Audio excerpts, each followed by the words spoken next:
definitely throw questions. Um, Definitely throw questions at me relative to recruiting and things like that, because I think there's a couple of things going on. A, um, I think we did a recruiting element maybe 3 weeks ago, and you just look at what a difference 3 weeks could make. 3 weeks ago there wasn't clarity on you know what leagues and teams and schools were going to do relative to 50 years. So there's clarity now regarding what the Ivy League is going to do. But even within the Ivy League, there's going to be some interpretation that will be different from school to school. So you shouldn't be surprised that there might be some Ivy League players that come back, because each school has different philosophies and mentalities relative to second degrees and how many semesters you can be at certain schools and things like that. But so just in 3 weeks, there's clarity on that. There's the rest of the country is going to allow some element of players to return. But there's a massive financial effect at what's going on right now, not just for the average Americans whose salaries may have been hit or whose retirement funds may have been affected and definitely affected. Schools' financial aid is going to shrink just because you can spend more because of the NCAA giving this extra year doesn't mean schools necessarily will.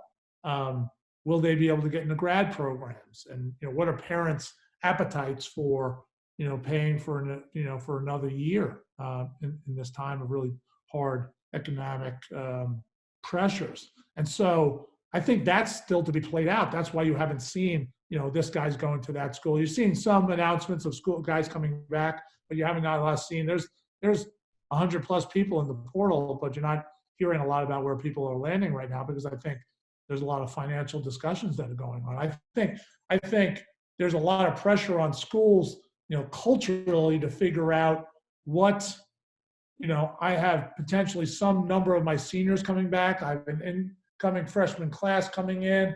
I have sophomores and juniors on my team who thought this was their time, and now they have to compete not only about the incoming freshman, but the really good midfielder or defenseman who is now coming back. And I think it's really hard to predict what the NCAA's decision is going to mean for this freshman class that's coming in. If you're at a school that might have a bunch of transfers or seniors returning or both, I think that's still to be determined. The effect culturally and financially, I think, is going to be still to be determined.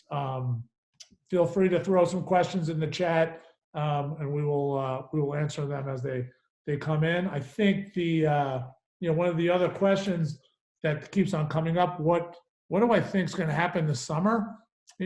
I don't. But before I answer that question, one of the things that you should tell your players is, the SATs and the ACTs have been canceled. They still remain important. I think that they'll be less important, but there's always a price to pay when one of those variables becomes less important.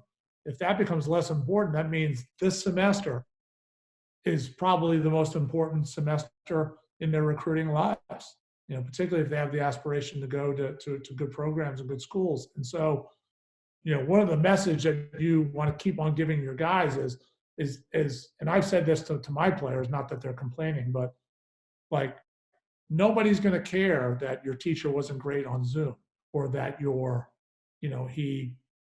he's boring, or his slides didn't work, or he didn't know how to use Zoom. No one's really going to care, because everybody's in the same boat. So, the level of excellence, and we've told this to our committed players and our incoming guys, is that this is not a time to take, a victory lap. This is where an athlete who's dealt with disappointment and dealt with frustration and obstacles all the time.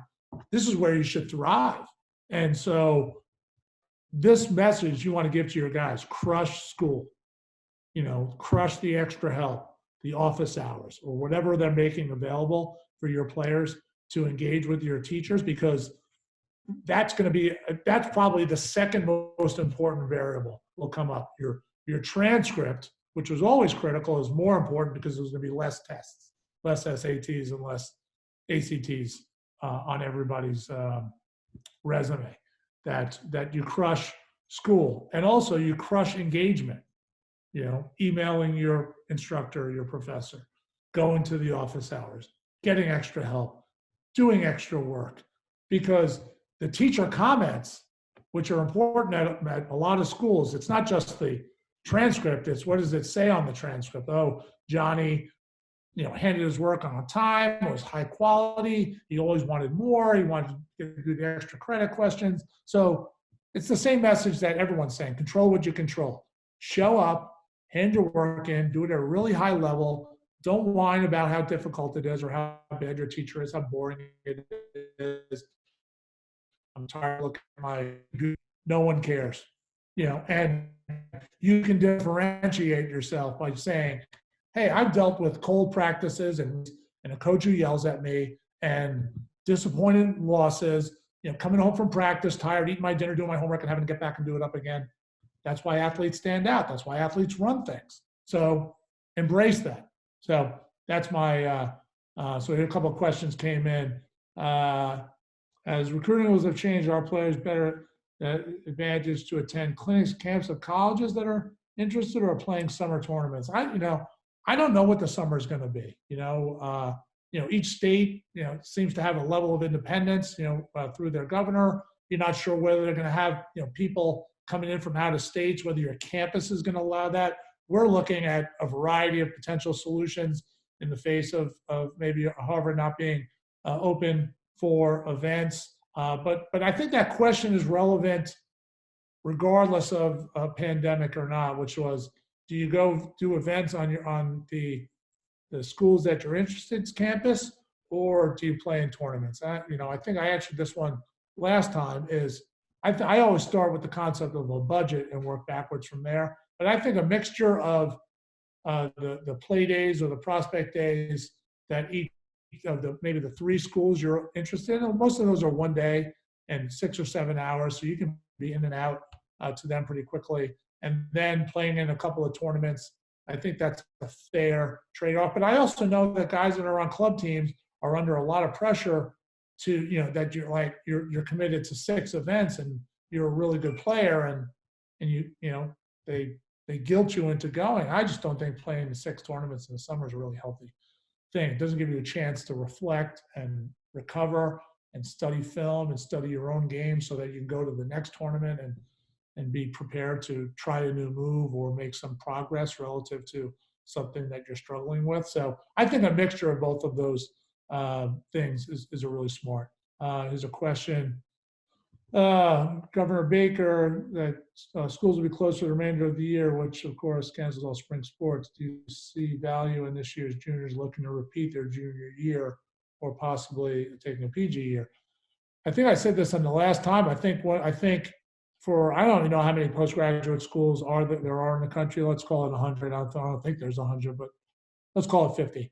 Each of those schools only has a finite number of students that they allow to transfer in and allowed to repeat or allowed to PG. So that's really a finite universe of potential candidates for that. But I haven't seen that happen yet, but I wouldn't be surprised if kids transferring to a private school and repeating, or kids transferring or graduating and then doing a postgraduate year at a boarding school. I think that's going to happen. I think that's an unintended, outcome of all of this.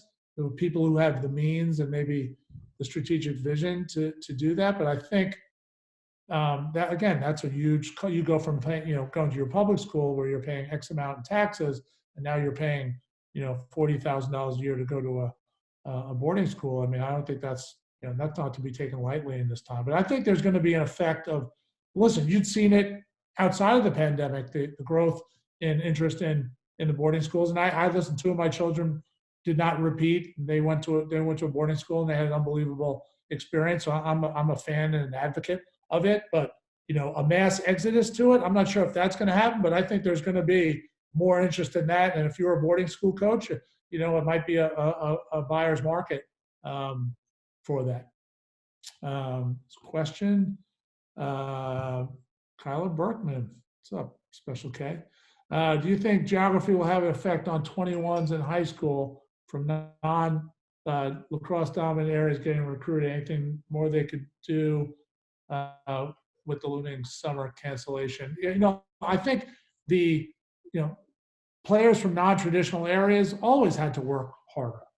I mean, and I also think, got those guys who became really good players. I got Will Corrigan sitting next to me, and my son, that grew up in South Bend, is that you had to kind of put yourself out there. You had to combine being kind of deferential to guys from other maybe more established areas, but while at the same time being kind of ruthless and competitive yourself. I think the loss of the spring season means you have less film. The potential loss of a part of the summer means you have less film, and then let's say the NCAA changes the calendar. I don't think they will, but let's say August becomes a time where events can take place. That's just going to be insanity because all the events that didn't take place are going to try to take place, and then all the schools that are trying to do their events are going to try to do their events. And now you're a consumer and you're a customer or you're a club coach or a high school coach, and you're trying to figure out, what do I advise my families and my kids? So yeah, I think it adds a further obstacle for them. There's no doubt about it. I think if some things open up later in the summer, I think having the conversations now, whether it's at the schools that they're interested in and within their parents, like, all right, if something happens, what are the 2 prospect days that you can go to, and what are the 2 events you think you can go to? Because if you're a football player, you might be starting football practice, so you're going to have that pressure. But I think having those if-then scenarios now with your guys on your team that have this interest is go through those scenarios, do that modeling now where, hey, we have $2,500 to spend. We can go to these 2-3, fly to these 2 to 3 prospect days and play in these 2 or 3 tournaments. Do you know what tournaments? You got to choose between these 5. What 2 do you want to go to? And then it might becoming more strategic around really demanding of these event operators to say, don't just tell me Joe Schmo from XYZ school is going to be there. How can you prove that to me? Because I can't go to everything, and I want to go there because Joe Schmo is going to be there. I think there's a chance for the guys running events and club teams to really raise their game from a customer service standpoint during this time, because that's how you excel. You do well by doing good. And I think those guys who do that can really do that now at this time. A question: when do you expect a decision on NCAA fall sports, and how will that impact 2020s that are on the fence with commitments or schools recruiting if there's a cancellation? I don't, as far as 20s and things like that, each school does their transfers. So a guy wanting to decommit or get out of his NLI, if he signed one of those, is he's got to get the support of that school to say he can be released from it. But I don't know. I guess I think schools will change their application policy relative to transfers. Particularly when they see potentially international students not coming back, or maybe deciding they don't think it's safe. So I think there's going to be opportunity at places with people losing enrollees and things like that. As far as fall sports, I don't know. I think you got governors weighing in, you got our national government weighing in, you got the medical experts weighing in. You have this trade-off between people willing to roll the dice on their own health, but it's really not just their own health; it's how their own health affects other people. So I don't know what I don't know what the what is going to happen in the fall. And if there's no lacrosse this summer and no fall season, but school is happening, guys are going to be working out. The guys are going to do captain stuff. If there's no formal thing, I think there's a lot of stuff, which is what happens in the Ivies anyway. So this is not going to be that potentially that radical for us, at a non-Ivy League school where they have 25 to 30 practices in the fall. That might be more disruptive. But the Ivies model with captain's practices and only 24 hours of total practice time on the field, that won't be too radical for our league. What academic supports does your program provide for your athletes? I can't answer specific questions about my program. And, I think that's a great question. And I think most schools will promote that. We have it on our different websites and our different email, our different social things that we promote. Every school does some element of it. I think the more important question is that you recruit guys who have an element of pride in wanting to do well academically, either because they want to do better and they want to honor their parents and want to honor the people who help them get to the school that they're at. And so every school has some element of it. Typically, the BCS level programs that have football, big time football, big time basketball, they have a much more integrated, hovering model, a little bit more of a babysitting model at those places. The further you get away from the BCS model, you'll have places that have elements of that. But part of it is recruiting guys who have that mentality, and then constantly communicating with your players about the resources that they have available. Relative to majors, I think I think that varies by school as far as the diversity of majors that you see. And again, I think that the scope of that varies by the quality of the university or the college, as well as what's a coach's mentality in supporting study what you want. I know it's going to be hard, and I'm a big believer in the study what you want mentality. Happy players mean happy students, means they come to practice and they're hungry and they're dedicated and they're committed, and they really appreciate the fact that you supported them to study engineering or pre-med or whatever it is. And there's a lot of hard majors at a lot of schools. Most guys appreciate that. And if they can't do it, the fact that they investigated and realized they wanted to be pre-med but couldn't get past organic chemistry, the fact that you let them discover that, that'll be an appreciation that they'll have for the rest of their life. If you're a coach that tells guys that they can't do something because once a week they're going to be 20 minutes late because they have to go to a lab,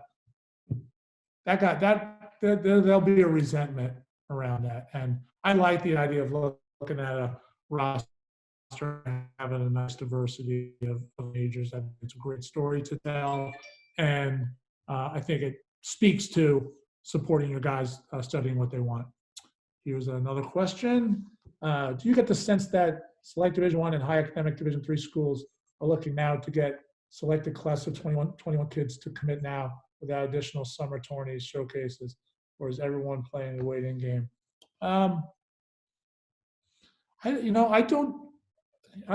Listen, I make it my business to have a sense of what our competitors' mentality is around recruiting. It doesn't mean you know it with 100% clarity. At the Division I, select Division I, let's say the 10 or 15 the places that most people want to go.